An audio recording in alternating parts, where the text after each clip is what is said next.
Bienvenidos a Virbac Contigo, el podcast veterinario que te acompaña en tu formación.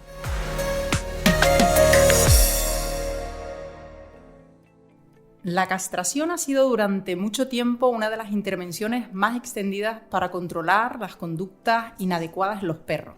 Sin embargo, en los últimos años hemos visto que no todos los comportamientos responden a la castración, o si lo hacen de una forma incompleta o incluso en algunas ocasiones pueden llegar a empeorar.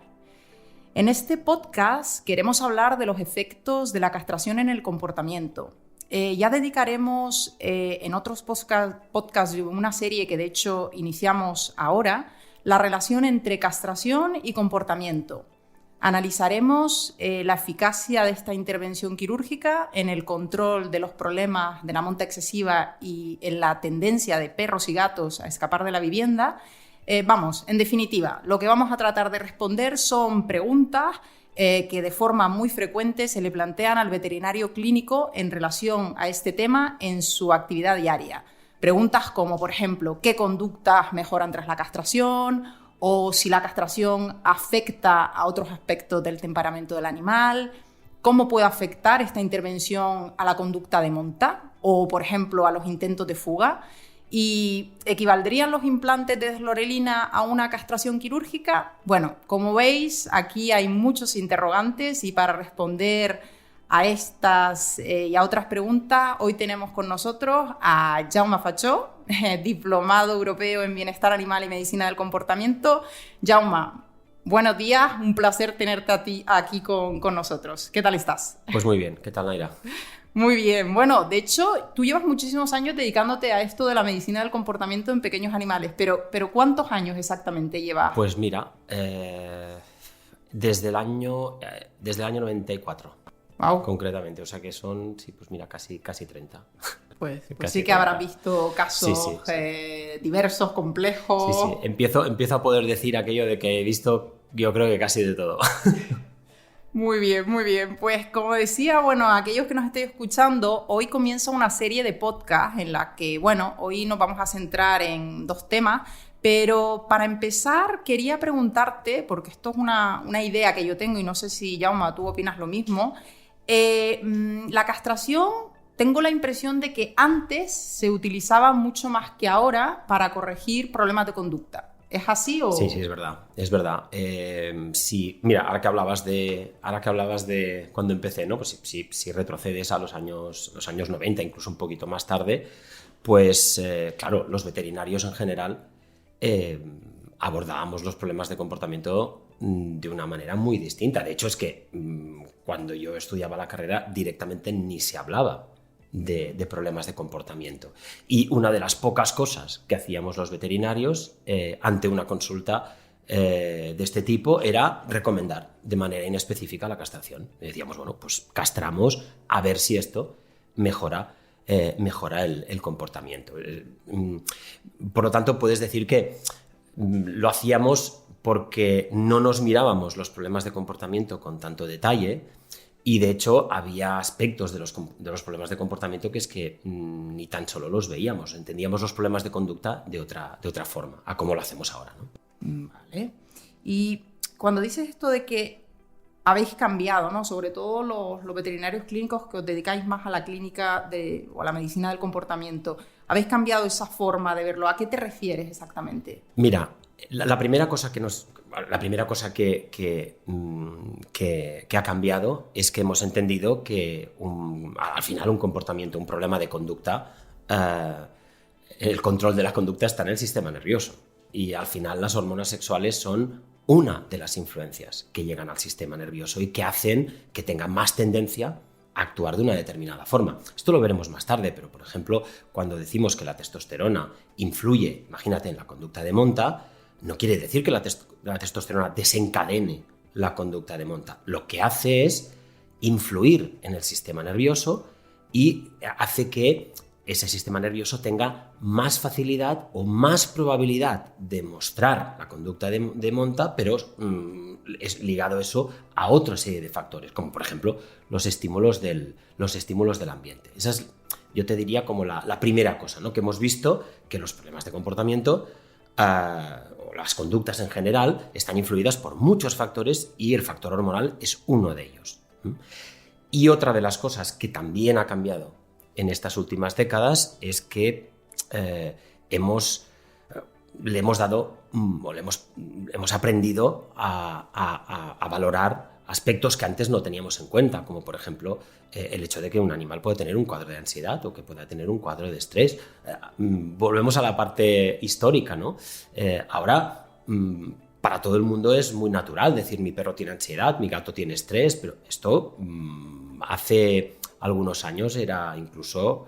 Pues bueno, la gente decía, ¿pero qué me está diciendo? Pero los animales no pueden tener ansiedad, los animales no pueden tener estrés. Y esto es algo que se ha interiorizado, pero ya no solo por parte de los profesionales, ¿no? de la veterinaria, sino que yo creo que la mayor parte de personas que conviven con animales también han interiorizado esta cuestión, ¿no? Y claro, si damos más papel a otros, decimos, bueno, si hay problemas de conducta que dependen de la ansiedad, que dependen del miedo, pues esto también...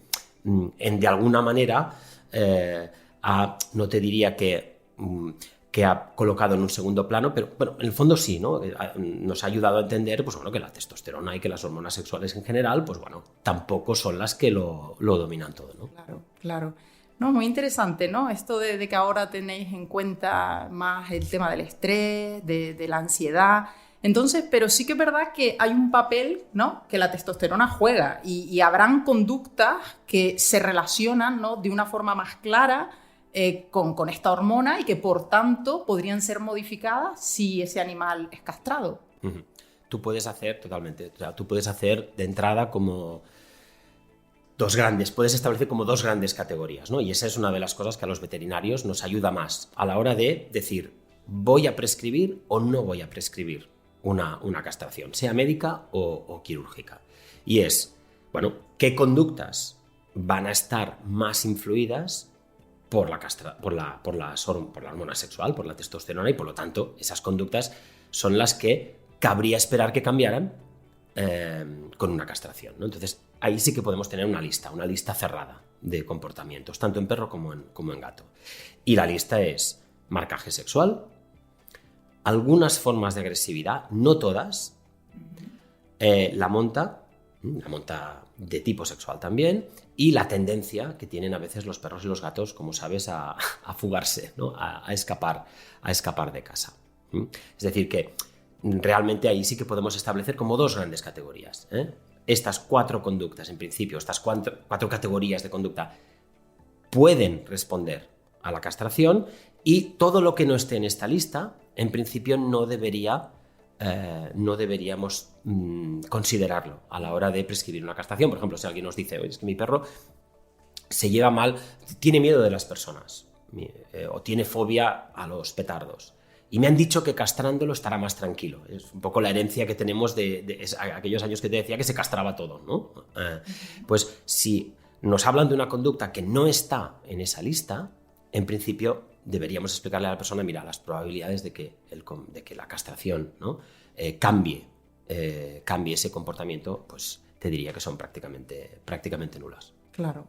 Sí, no sé, por ejemplo, que seguro a los perros y a los gatos, ¿no?, les gusta escaparse no solo por un motivo sexual, ¿no?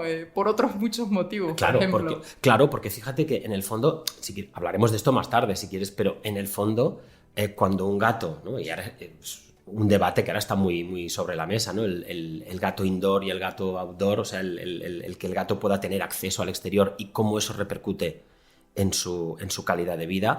Claro, cuando un gato sale fuera de casa y puede explorar en ese territorio, es cierto que pueden haber estímulos que tengan que ver con la conducta de reproducción, una hembra o puedes hablar de conflictos territoriales con otros machos, pero hay muchas cosas en el exterior que no tienen nada que ver con el comportamiento de reproducción. Un gato puede encontrar fuera estimulación ambiental, puede encontrar comida, es una oportunidad de hecho para él para explorar un entorno que es rico, ¿no? Y eso ya es una motivación muy grande para que el gato tenga ganas de salir fuera.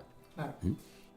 Y un poco, si vamos un poco más allá de estas conductas, ¿no?, que has dicho, esta lista cerrada, que podrían realmente cambiar o verse más afectadas por el hecho de castrar, ¿La castración en sí podría ser también cambiar otros aspectos del comportamiento del animal? Mira, esta es una de las cosas que la gente te pregunta, ¿no? Te pregunta, me refiero a la familia, ¿eh? Cuando tú propones como veterinario una castración, lo primero que te dicen es, oiga, pero esto no le va a cambiar la forma de ser.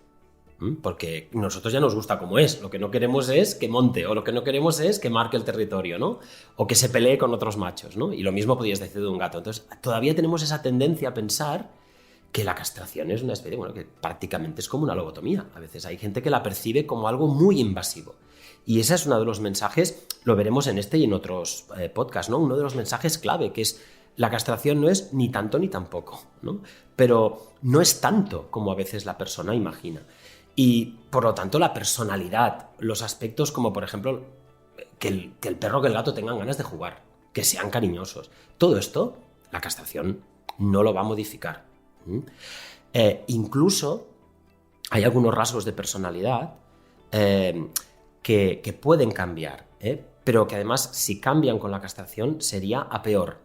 Y este yo te diría que es uno de los elementos que comentaremos en otros momentos porque es muy importante, que ha cambiado más en los últimos años en cuanto a la facilidad para prescribir la castración. Venimos de una época donde tú como veterinario te planteabas, bueno, ante esta consulta o ante este problema, ¿puedo castrar o no? Y dices, bueno, si castro y funciona, perfecto. Y si no funciona, bueno, como mínimo no estoy provocando un daño, ¿no? No estoy empeorando las cosas. Bueno, esto en los últimos años hemos visto que no es del todo así. Y de hecho, cuando hablabas de personalidad, una de las cosas que parece que puede hacer la castración es aumentar aquellos aspectos de comportamiento que pueden tener que ver con la ansiedad o que pueden tener que ver con la gestión del estrés. O dicho de otra manera, ¿no? Un animal castrado parece que es menos atrevido, podríamos decir un poco más tímido que el animal que no lo está. Vale, pero sería ahí en ese caso, por ejemplo, este animal que es menos atrevido porque está castrado, ¿sería la testosterona lo que hace que al quitarle esa fuente de testosterona que sea menos atrevido o no tiene nada que ver con esto? Es un poco más complicado. De hecho, fíjate, es un poco más complicado, pero esa es la interpretación muchas veces. Lo primero que nos viene a la mente es, hombre, claro, sale un poco la idea esa de que los machos son como más atrevidos, ¿no? Entonces dices, bueno, claro, si le quitamos la testosterona, ¿qué quieres, no? Pero parece que el mecanismo es un poco más complicado. Tú sabes que hablaremos de esto, pero por hacer un titular rápido, ¿no?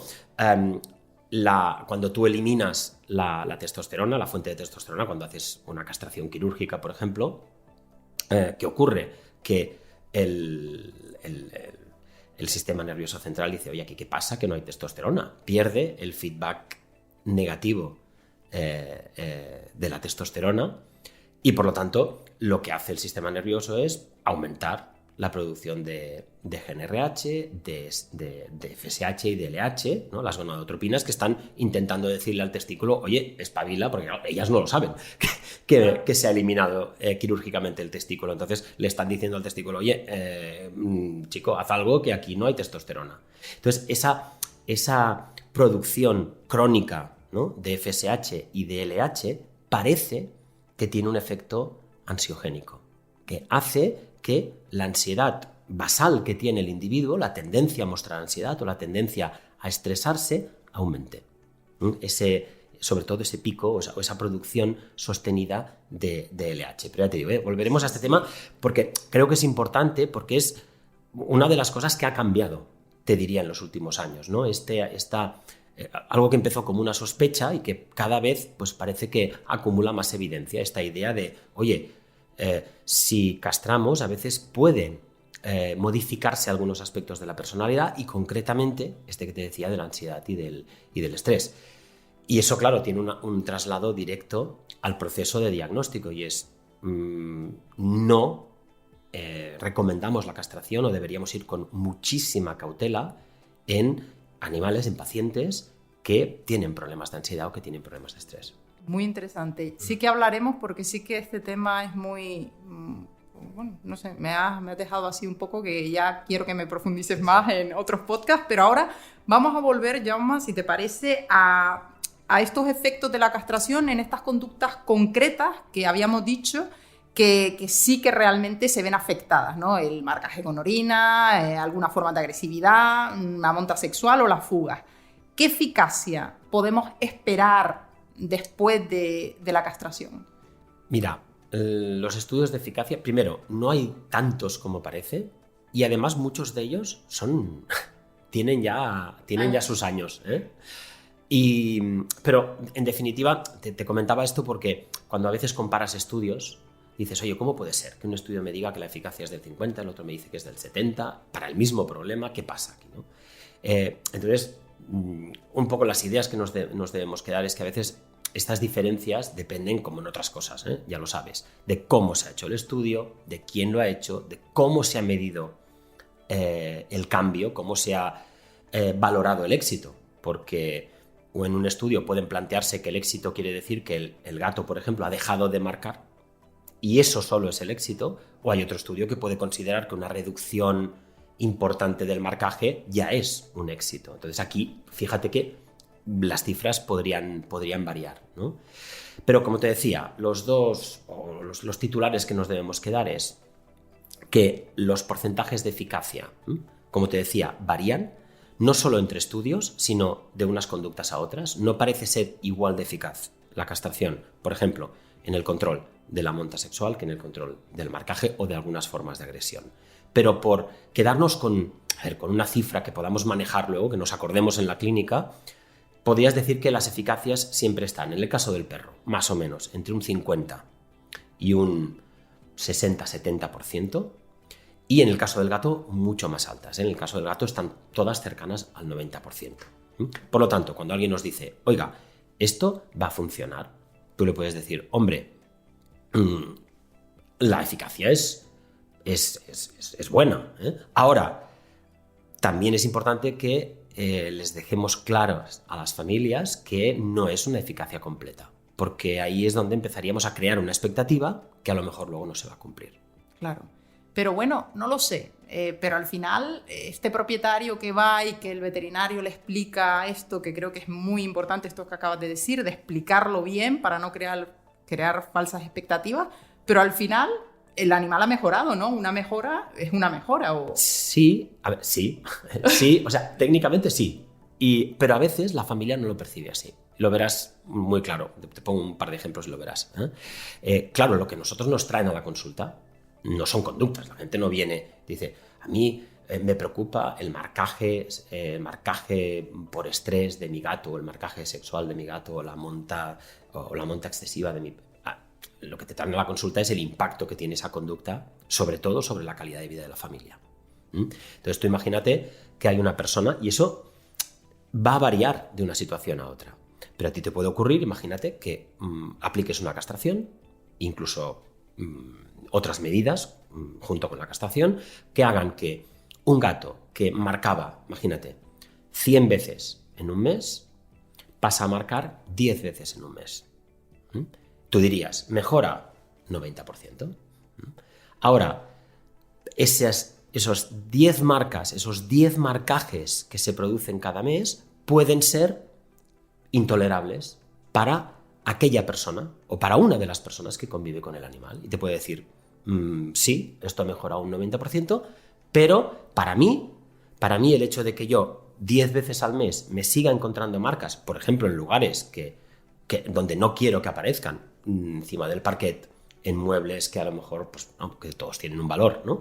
Es decir, para mí eso es suficiente como para no aceptar. No es que no acepten el resultado, pero para decir, no es suficiente para mí. Claro. Entonces, por eso te digo que a veces en etología, en medicina también, pero en etología, en medicina del comportamiento, a veces las respuestas parciales no son suficientes para que la familia diga, pues vale, aquí nos quedamos y para nosotros esto ya es aceptable. Claro. Entonces, vamos a ver, ¿podríamos recomendar la castración siempre que veamos una de las conductas estas de la lista anterior? Te lo digo porque al final esta es la pregunta, ¿no?, que quieren los veterinarios despejar. ¿La podemos o no? Porque hay una respuesta imparcial, ¿no?, por lo que acabamos de comentar. Bueno, sí y no, porque, o sea, por un lado hemos visto que si la conducta problema está dentro de la lista, ¿no?, y hemos eliminado el resto, es decir, bueno, ya sabemos que es una de las conductas que está en la lista de candidatas a la castración. Vale, bien, perfecto. Ya diríamos, pues venga, vamos adelante. Pero fíjate que estamos dando por supuesto que estas 4 conductas que yo o estas 4 categorías de conducta que yo te mencionaba antes, el marcaje, la monta, determinadas formas de... las que hemos comentado anteriormente. Sí. Es decir, que estamos dando por supuesto que esas conductas no pueden deberse a problemas que no tengan nada que ver con una cuestión o un mecanismo controlado parcial o totalmente por la testosterona. Dicho de otra manera, esto lo iremos viendo cuando las veamos una a una, ¿no? Pero, a ver, un perro puede ser agresivo hacia otros perros por muchos motivos. Y hay algunos que no responden a la castración. Por ejemplo, puedes tener animales que se fugan de la casa por motivos que no tienen nada que ver con conductas relacionadas con la reproducción.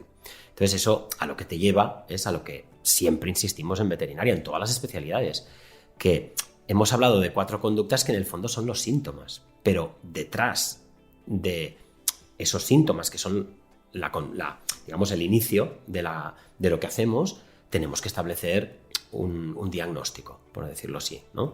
Tenemos que estar seguros de que realmente estamos hablando de una conducta que responde a la testosterona, a la castración.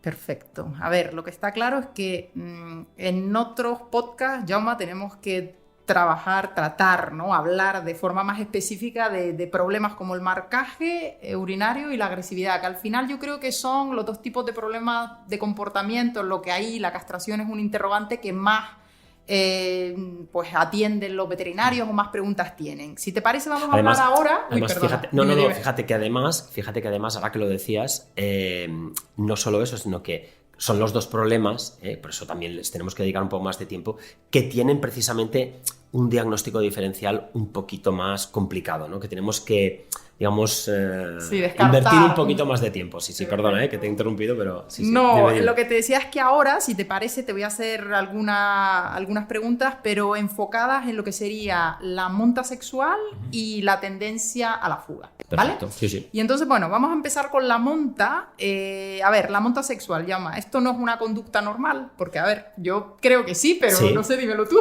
Bueno, fíjate que muchas de las conductas que vemos, este sería un debate, las conductas que vemos los veterinarios, que nos traen a la consulta para modificarse, tanto en perros como en gatos, claro, una de las preguntas a veces que nos hace la familia, pero que en cualquier caso nos hacemos nosotros como veterinarios, es si aquello es un comportamiento normal o patológico. Y realmente, muchas de las conductas que nos traen a la clínica, ¿no?, son conductas desde un punto de vista biológico normales, ¿no? Y aquí es muy difícil, es un debate, ya te digo, no es fácil, dónde colocas el límite entre lo que se considera, vamos a decir, fisiológico, adaptativo, normal, y aquello que se podría considerar ya disfuncional o patológico, ¿no? Entonces, esa es la primera consideración que podrías hacer. Otra es, bueno, al final lo que tú tratas, como decíamos antes, es el impacto que tiene la conducta sobre la familia. Entonces tú dices, bueno, la monta sexual es normal. Bueno, es normal, sí. Ahora, si empieza a impactar el estilo de vida, la calidad de vida de la familia, pues conviene modificarla. ¿Cuándo empieza a ser anormal? O anormal, vamos a decir, indeseable la conducta sexual en un perro. Cuando es excesivamente frecuente, excesivamente intensa y sobre todo cuando empieza a dirigirse hacia lo que no toca o lo que en principio la gente no está dispuesta a aceptar, que es cuando la monta va hacia las personas, ya sean de la familia o gente que visita la casa, que todavía es peor, ¿no? Todavía es peor. Exacto. Y la otra es que sea una monta dirigida hacia objetos, ¿no? Y a partir de aquí, bueno, hay mucha gente que es permisiva, pero por ponerte un ejemplo de lo raras que pueden ser estas cosas, yo hay un caso que lo vi hace muchos años de un perro que montaba la puerta del congelador. Yo creo que es lo más raro que he visto desde este punto de vista. Montaba la puerta del congelador, pero piensa que hasta el punto de que, y recuerdo que hace bastantes años lo vimos, es un caso que lo vimos a domicilio. Y tú estabas hablando tranquilamente con la familia del perro, y si alguien iba, para hacer la prueba, ¿no?, iba a la cocina y abría la puerta del congelador, el perro es como si hubieras apretado un resorte. Se iba hacia la puerta. Se iba hacia la cocina, se enganchaba a la puerta del congelador y no conseguías distraer la atención de ninguna manera.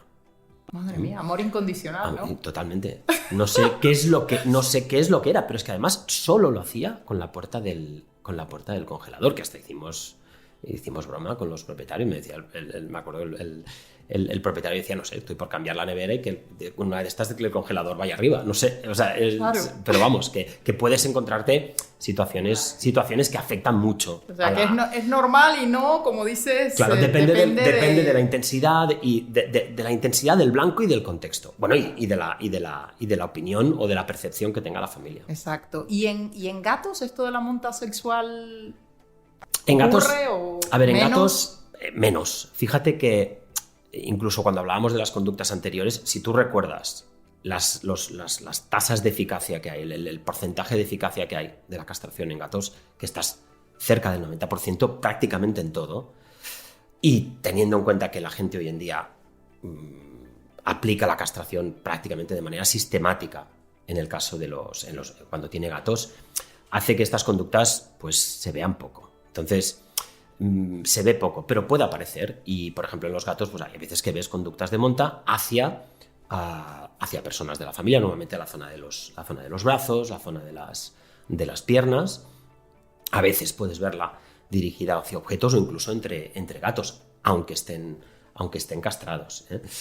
Piensa que a veces, la monta sexual tiene otras connotaciones, aparte de la estrictamente sexual, ¿no? En gatos, por ejemplo, de vida libre, se ha visto, ¿no?, que cuando un macho invade, vamos a decir, o entra en el territorio de otro, a veces el residente lo monta. Y hablamos de machos, ¿eh? Y a veces, si esa situación luego se invierte, o sea, si es el que antes era el visitante, ahora es el visitado, entonces es el visitado el que monta al intruso, podríamos decir. Es decir, que hay cosas que todavía no conocemos, ¿no? Pero en gatos yo te diría, en resumen, que no es una situación tan común. Curioso, y esto además es curioso que a los propietarios les suele preocupar que su perro o su gato monten animales del mismo sexo. Sí. Es así, ¿no? Porque... Sí. Uy, y hay gente que te dice... es algo muy parecido a cuando, por ejemplo, te dicen, oiga, es que no sabemos qué pasa, que tenemos una hembra, una perrita, que levanta la pata, como si fuera un macho, y ya piensan que hay algo que no funciona. O un macho que no levanta la pata, que tampoco pasa nada, que entra dentro de lo posible, ¿no? Y ya con la monta, que hay una hembra que muestre conducta de monta, ¿no?, o un macho que monte a otros machos, ¿no?, o que monte a la gente, ahí enseguida la gente empieza a pensar en cuestiones de identidad sexual, ¿no?, de qué le pasa a mi perro, qué le pasa a mi gato, ¿no? Y claro, aquí fíjate que los etólogos, la perspectiva de la etología, de la biología, es mucho más sencilla que la humana, ¿no? Nosotros no tenemos ni mandatos bíblicos, ni tenemos un peso cultural tan fuerte, los animales me refiero, no los etólogos.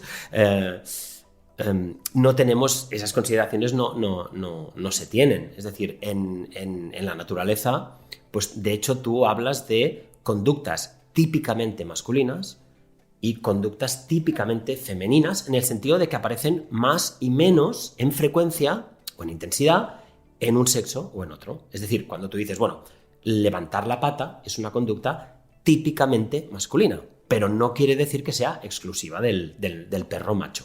Y lo mismo podrías decir, por ejemplo, pues incluso del marcaje. Es decir, que no hay esa distinción y, por lo tanto, el hecho de que haya animales de uno y otro sexo que muestran conductas que son, en principio, más propias o que cabría esperar que son más frecuentes en el otro, no nos hace pensar en Fíjate que incluso se habla de, y esto lo encontrarás hasta libros, hasta tratados de homosexualidad en animales y en muchas especies, porque el hecho de que un macho monte a otros machos o una hembra monte a otras hembras, esto se ve no solo en perros y en gatos, se ve en especies salvajes también. Es decir, la conducta entre animales del mismo sexo la conducta sexual es habitual.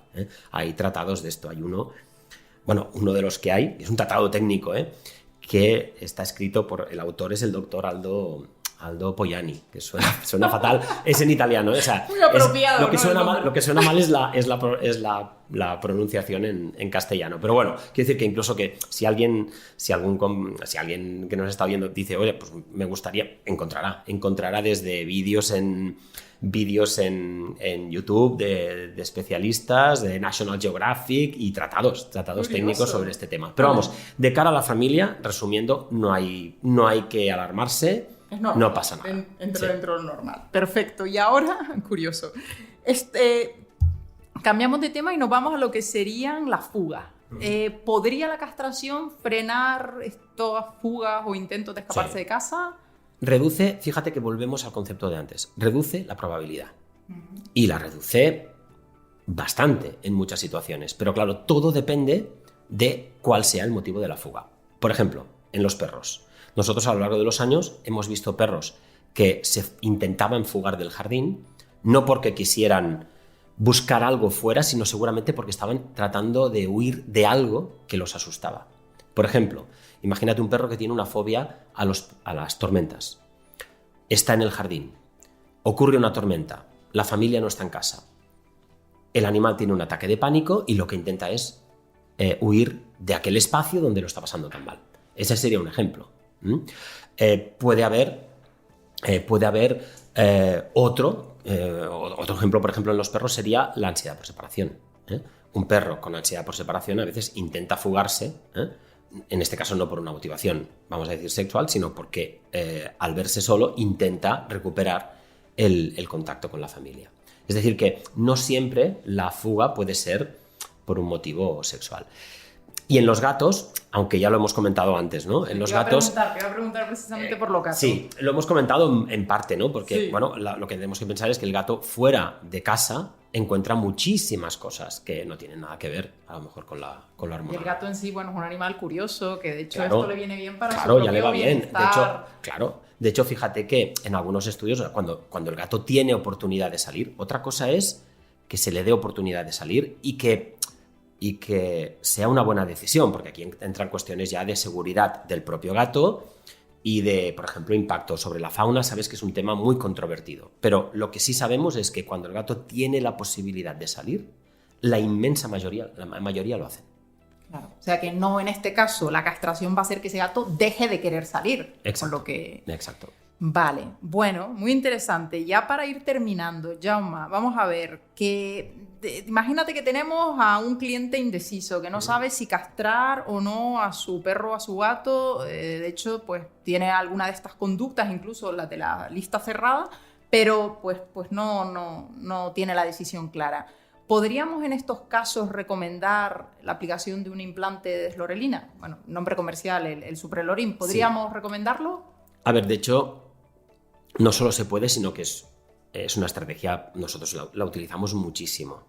Lo que pasa es que hay que matizar bien el uso y hablaremos de esto en otros, cuando hablemos de temas de problemas específicos, ¿no? Pero en general, claro, fíjate que antes decíamos que la castración quirúrgica puede cambiar las conductas de esa famosa lista, ¿no? a que nos referíamos antes, pero que también puede cambiar, por ejemplo, aspectos relacionados con el temperamento ansioso, etc. Pues bien, veremos que el impacto de la castración quirúrgica y de la médica o la química no es igual. Por hacerte un titular, ¿no? Si tú puedes utilizar un implante de deslorelina, por ejemplo, para ver si una conducta sexual o una conducta de monta de naturaleza sexual se reduce. Y ahí sí que el efecto predictivo es bueno. Ahora, si hay algo que justifique o hay algo involucrado en la aparición de esa conducta que tenga que ver con la ansiedad o con el estrés, ahí la deslorelina pierde la capacidad predictiva. De esto hablaremos más tarde. Donde sí te puede ser muy útil también la desdobrelina es ante propietarios indecisos. Gente que dice, hombre, es que usted me ha dicho que a lo mejor aquí tenemos un 50 o un 60% de eficacia y yo me la tengo que jugar para siempre y si luego nos equivocamos no hay vuelta atrás. Entonces a veces la desdobrelina, claro, no deja de ser suponiendo que no funcione, es un error, entre comillas, reversible. Es algo que va a durar unos meses y después pues vamos a volver otra vez a la situación de partida. Entonces a veces te puede servir si la persona está indecisa o si dice, oye, es que yo con esos porcentajes de éxito no me atrevo a hacer una castración quirúrgica. Piensa que, y en este sentido también hablaremos del tema, en general la castración tiene mala prensa entre las familias, entre el público, ¿no? Un estudio, y este es muy reciente, este tiene, si no recuerdo mal, un par de años, en el que se preguntaba la opinión de las personas por la castración, se veía que aproximadamente 1 de cada 6 personas considera que castrar es un acto cruel. 1 de cada 6. Es decir, que de cada 5 o 6 veces que tú prescribes una castración, en teoría, deberías encontrar ya... ¿En qué población se hizo ese estudio? No, se hizo... A nivel general. Sí, y en población general, o sea, población general, a ver, siempre ya sabes que los estudios tienen un sesgo... ¿Pero en España o en otro...? No, es internacional, pero vale. Sabes que en esos estudios siempre hay un sesgo de captación, ¿no? Claro. No son nunca representativos totalmente, pero me da igual, o sea, que sea 1 de cada 6, 1 de cada 7, 1 de cada 3. Pero lo que te está diciendo es que hay personas con actitudes... digamos, no te diría de oposición, pero con una percepción negativa de la castración. Entonces eso, claro, debes tenerlo en cuenta cuando te planteas la prescripción. Ya hablaremos, ¿eh? Sí. Bueno, en definitiva, aquí hemos visto en todo lo que hemos hablado hoy que la relación entre la castración y la conducta no es nada simple, no es blanco y negro, hay por lo que veo muchos grises, y que sobre todo los veterinarios clínicos no deben de analizar caso a caso antes de optar por esta intervención y sobre todo comunicar con los propietarios para no crear estas falsas expectativas.